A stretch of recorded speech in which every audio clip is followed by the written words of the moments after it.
Maisha ya mwanamke mwenye umri wa miaka 26 yamekatizwa kwa njia ya kutatanisha mjini Eldoret baada ya mwili wake kupatikana ukiwa umefungwa ndani ya gunia katika nyumba moja iliyoko eneo la kiwanja cha Mbao Kipkaren Estate.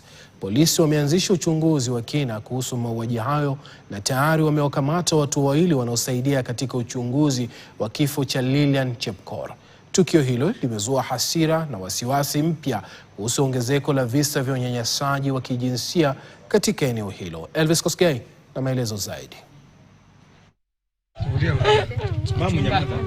Ugunduzi huo wa kushtua ulifanyika baada ya mmoja wa vijana watatu wanaodaiwa kuishi katika nyumba hiyo kutoa taarifa kwa mamlaka.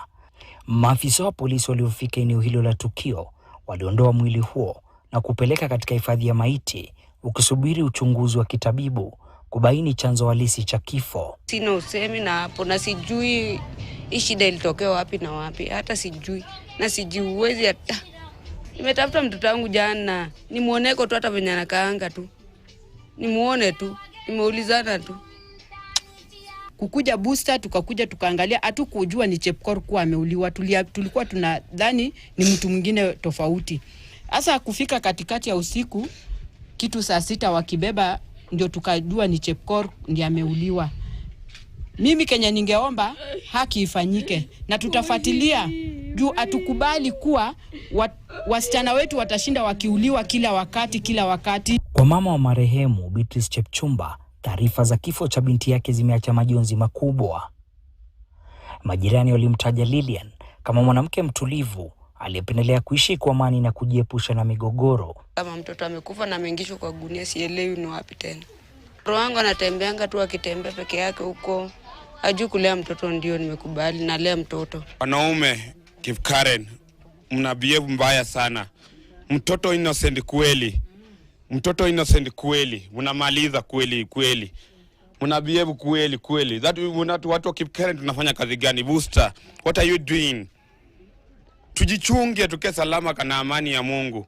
Hata zaidi naogopa, hata mimi sasa venye niko hapa naogopa hata kuishi kwa hii plot. Juu mimi nilikuwa naishi na hao vijana na mimi ndio nilikuwa msichana peke yangu hapa hivi. Shingo imependuliwa.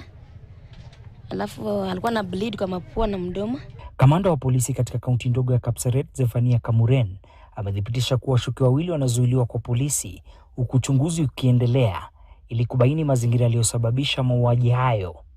Na mwili ukatolewa ukapelekwa katika hifadhi za maiti katika referral.